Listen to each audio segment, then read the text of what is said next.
Dragon slayer एक अकादमी है जो उस वीडियो गेम में मौजूद है जिसे हमारा लड़का सबसे ज्यादा खेलना पसंद करता है। इस गेम में एक विशिष्ट सेटिंग है जहां आप एक प्रमुख स्लेयर बनने का प्रयास करते हैं और इस राक्षसग्रस्त क्षेत्र से खतरे को समाप्त करके मानवता की सेवा करते हैं। राक्षसों को हराकर और विभिन्न क्वेस्ट्स को पूरा करके आप अपने इन गेम चरित्र को एक ऐसी शक्ति में अपग्रेड कर सकते हैं जो स्वयं देवताओं के बराबर हो सकती है। और यही बात हमारे लड़के को उसके गेम के बारे में पसंद है। वह कड़ी मेहनत कर रहा है और अपने नायकों को अभूतपूर्व ऊंचाइयों तक पहुंचा रहा है। 1000 एनपीसी छात्रों को एस रैंक तक पहुंचाने के बाद सिस्टम उसे एक विशेष क्वेस्ट के साथ प्रेरित करता है। एक विशेष क्वेस्ट जिसे अब तक केवल वही एक्सेस कर सका है। क्वेस्ट को EX रैंक के रूप में टैग किया गया है। ये कहने की आवश्यकता नहीं है कि इस क्वेस्ट से जो लूट वह इकट्ठा करेगा वह भी EX रैंक की होगी। यह लाभदायक लगता है क्योंकि वह अपने हीरोज को EX स्तर तक बढ़ा सकता है, खासकर जब इस रैंक अब तक की सबसे ऊंची रैंक थी। जैसे ही वह क्वेस्ट शुरू करता है वह खुद को ड्रैगन स्लेयर अकादमी गेम में स्थानांतरित पाता है। कई पुनर्जन्म की कहानियों के विपरीत यह व्यक्ति इस बात से न तो हैरान है और न ही भ्रमित कि वह इस डिजिटल दुनिया में कैसे आ गया। ऐसा लगता है जैसे कि आपके पसंदीदा खेलों में खींचा जाना हर मंगलवार को होने वाली बात है। फिर भी वह अपने आंकड़े देखता है और जैसा कि अपेक्षित था उसके आंकड़े वर्तमान में 0 पर हैं। कोई कौशल नहीं, कोई विशेषताएं नहीं, कोई उपकरण नहीं, सचमुच कुछ भी नहीं। फिर उसे एक और सिस्टम संदेश मिलता है। उसे खेल में पहली बार स्थानांतरण के लिए कुछ विशेष और अनन्य विशेषताएं दी गई हैं। इन विशेषताओं के बारे में ज्यादा जानकारी नहीं दी गई है कि ये वास्तव में क्या करती हैं, लेकिन उम्मीद है कि जल्द ही पता चलेगा।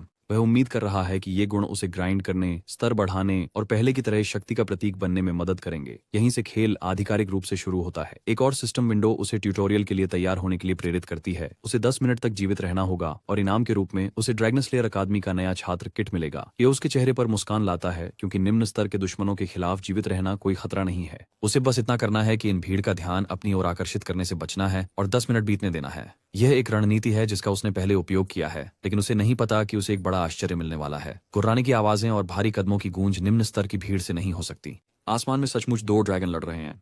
बेशक वह जंगल के बीच से तेजी से निकलता है इससे पहले कि वह इस नुकसान में फंस जाए। वह विश्वास नहीं कर सकता कि उसने अभी क्या देखा। सिर्फ एक साधारण ट्यूटोरियल क्वेस्ट के लिए 2 एस रैंक बॉस होना हास्यास्पद लगता है। शायद यह अभूतपूर्व घटना कठिनाई स्तर के EX होने के कारण है। इस बीच आग का ड्रैगन अपनी एक जादुई क्षमता का उपयोग करता है और एक विशाल अग्नि प्रवाह छोड़ने वाला है। हमले की तीव्रता इतनी अधिक है कि अगर हमारा लड़का यहाँ से नहीं निकलता तो वह तुरंत जलकर राख हो जाएगा। तभी उसे वे विशेष गुण याद आते हैं जो उसे मिले थे और वह उनमें से एक का उपयोग करने का निर्णय लेता है, जिसे कॉपी कहा गया था। जैसा कि नाम से पता चलता है, कॉपी मूल रूप से आपको दूसरों के गुणों और कौशलों को अस्थायी रूप से कॉपी करने की अनुमति देती है। लेकिन किसी कौशल को सफलतापूर्वक कॉपी करने के लिए आपको उस विशेष कौशल को करीब से देखना होता है। कौशल की नकल करने की दूसरी शर्त यह है कि आपको पहले लक्ष्य का नाम और रैंक पहचानना होगा। लेकिन इस खेल के पूर्व चैंपियन होने के नाते उसके लिए दूसरी शर्त पूरी करना इतना कठिन नहीं है और बिना किसी देरी के वह लक्ष्य की विशेषता, जिसे तत्वीय प्रतिरोध के रूप में जाना जाता है, की नकल कर लेता है। इस एलिमेंटल रेजिस्टेंस स्किल की मदद से वह जलने से बच जाता है। यह अच्छा होता अगर वह कोई स्किल भी हासिल कर पाता, लेकिन फिलहाल वह अपने शरीर में मना की कमी के कारण कोई स्किल इस्तेमाल नहीं कर सकता। अचानक वह देखता है कि हवा पीछे की ओर बह रही है। यह सब उस फायर ड्रैगन की वजह से है जो एक विशाल अग्नि की बौछार छोड़ने वाला है। बिजली के गुणों वाला दूसरा ड्रैगन भी एक विशाल ब्रीथ अटैक की तैयारी कर रहा है। खतरे को भांपते हुए हमारा लड़का विपरीत दिशा में दौड़ने लगता है, इससे पहले कि वह हमेशा के लिए चला जाए। सांस के हमले ड्रैगन की विशेष चालें हैं। अपनी तत्वीय प्रतिरोध क्षमता के बावजूद अगर वह इस गड़बड़ी में फंस जाता है तो जिंदा पकने का खतरा अभी भी बना रहता है।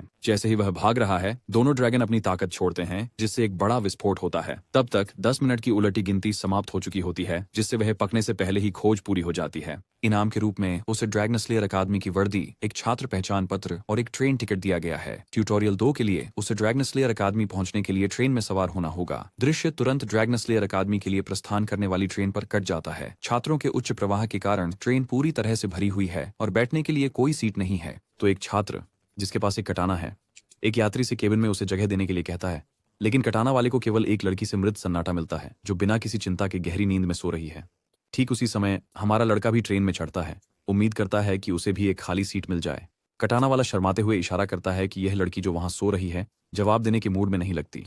उसी समय वह लड़की नींद से जाग जाती है। हमारा लड़का उससे आग्रह करता है कि वह अपनी खाली जगह साझा करे और लड़की उसकी बात मानने के लिए तैयार लगती है। जैसे ही वह आराम से बैठता है, वह अपना परिचय किम हो के रूप में देता है और उसके अच्छे व्यवहार के लिए धन्यवाद करता है। लड़की भी अभिवादन का जवाब देती है और अपना नाम सो येन बताती है। और जहां तक तलवार वाले लड़के की बात है, वह इस दुनिया की नाइंसाफी देखकर पूरी तरह से निराश है। उसे अनुमति नहीं मिली, लेकिन हमारे लड़के को मिल गई। हालांकि किसी ने नहीं पूछा। उसने अपना परिचय गो ह्यूनवू के रूप में दिया और एक बार फिर सीओ येन की तरफ से उसे केवल खामोशी ही मिलती है। खैर, वह भी खुद को सहज करता है और अपनी सीट लेता है। इस अवसर के लिए आभारी है। किम हो ह्यूनवू से पूछता है कि वह ट्रेन पकड़ने में देर क्यों कर गया। कटाना वाले व्यक्ति ने बताया कि उसने रास्ते में 2 ड्रैगन देखे, एक ऐसा अद्भुत दृश्य जिसने उसे लगभग उसके दिन के मुख्य एजेंडा को भूलने पर मजबूर कर दिया। खैर, मेरा आदमी भी याद करता है।